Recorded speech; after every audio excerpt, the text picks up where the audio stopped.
Super. ஆக இவங்கள பொறுத்த வரைக்கும் அந்த நந்தினி தான் பிரைம் சஸ்பெக்ட். அது அப்படியே மெயின்டைன் ஆகணும். நாமளும் அப்பப்ப தூண்டி விட்டுக்கிட்டே இருப்போம். மாதவி, இங்க வா, படுக்க வைக்கலாம். படுமா, படுத்துக்கோ. படுத்துக்கோ, மெதுவா பாத்து, மெதுவா. நல்ல ரெஸ்ட் எடு. பாத்து பாத்து பாத்து பாத்து பாத்து மெதுவா.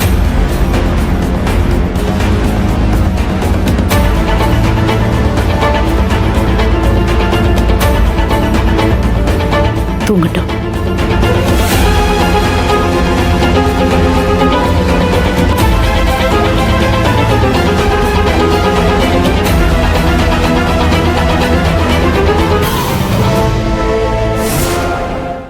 ஏத்தா மேலாம் கசகசன்னு இருக்கு. அப்பா போய் குளிச்சுட்டு வரட்டா? இருப்பா, அவர் குளிச்சிட்டு இருக்காரு. அவர் வரட்டும். சரிதா.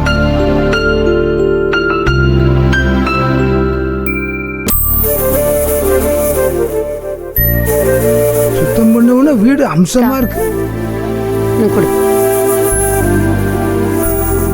அம்மா போட்டோ எங்கம்மா வச்சிருக்க? ஏய் வாவ், சூப்பர் நந்தினி. ஏய் பயங்கரமான வேலையா இருக்கு. என்ன எல்லாரும் சேர்ந்து செம்மையா மேஜிக்கே பண்ணி வச்சிருக்கீங்களே. ஓ, நீ இது ஆசையா வாங்கினது சாமி கும்பிடுறதுக்கா? வீட்டையே தலைகீடா மாத்திட்டீங்களே. அத்தா சார், இன்னும் வேலையே முடியல. இன்னும் கொஞ்சம் க்ளீன் பண்ணணும். அப்புறம் தான் வீடு வீடாவே இருக்கும். நீங்க குளிச்சிட்டீங்க தானே? அப்பாக்கு நான் தண்ணி எடுத்து வச்சிருவா? ஓஎஸ். பட் நந்தினி, இந்த ஓபன் பாத்ரூம்ல குளிக்கிறப்போ எனக்கு உடம்பு கிடுகிடு நடுங்குது. இந்த வில்லேஜ்ல பயங்கரமான குளிர் இல்ல, சரியான குளிர். மாமா, இதுக்கே இப்படி நடுங்குறீங்களா? நாங்கெல்லாம் பிறந்ததுல இருந்தே ஓபன் பாத்ரூமும் கிணத்தடி பம்பு செட்டும் மட்டும்தான். இதுலதான் நாங்க குளிச்சிட்டு இருப்போம். என்ன மாமா நீங்க இதுக்கெல்லாம் போய் நடுங்கிட்டு இருக்கீங்க? உங்களை பெரிய ஆளுன்னு நினைச்சேன். போங்க மாமா.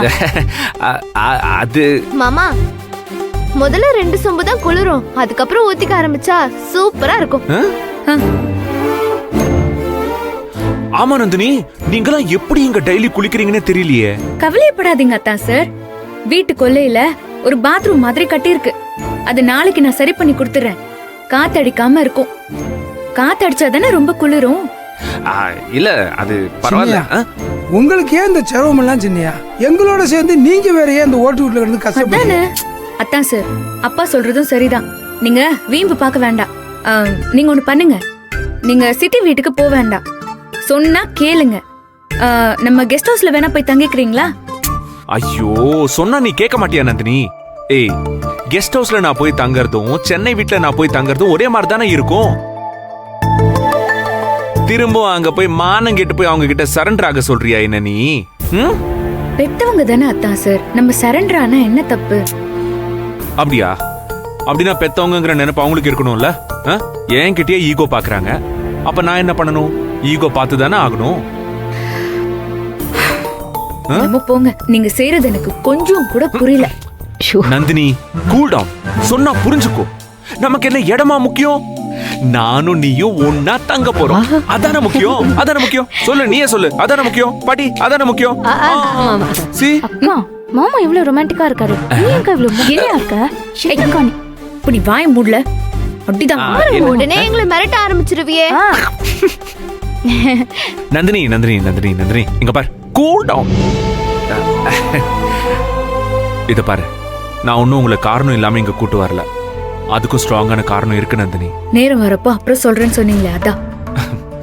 ஆமா நந்தினி, அதாவது இப்போ நான் உனக்கு ஆல்ரெடி சொன்ன மாதிரி அங்க நம்மள சுத்தி ஒரு பெரிய சதி கூட்டம் இருக்குன்னு நீ நம்புறியா இல்லையா? இவ்ளோ பெரிய சதி பண்ணிருக்காங்க. புனிதாவோட மனசை கெடுத்து சுரேகா அம்மா கிட்ட அவளை சிக்க வச்சிருக்காங்க. கொஞ்சம் நெஞ்ச வேலையா பாத்திருக்காங்க. நெஞ்சை கொதிக்குதான் சார். சோ அதேதான். இதுக்கெல்லாம் காரணம் யாருன்னு நினைக்கிற? வேற யாரு? அவன் அந்த கேடு கிட்ட ரஞ்சித் தான். போலீஸே சொல்றாங்களே, ஜெயில இருந்துகிட்டே அவன் பல வேலையை பாக்குறான்னு. எக்ஸாக்ட்லி. இந்த வேலையெல்லாம் பாக்குறதுக்கான மூளையே அந்த ரஞ்சித் தான். அவன் உள்ளதான் இருக்கான். ஆனா வெளியில அவன் ஆளுங்களை வச்சு எல்லாத்தையும் ஆபரேட் பண்ணிக்கிட்டு இருக்கான். அந்த அடியாட்களை எல்லாம் நாம எப்படி பிடிக்க முடியும்? நீ சொல்லு பார்க்கலாம்.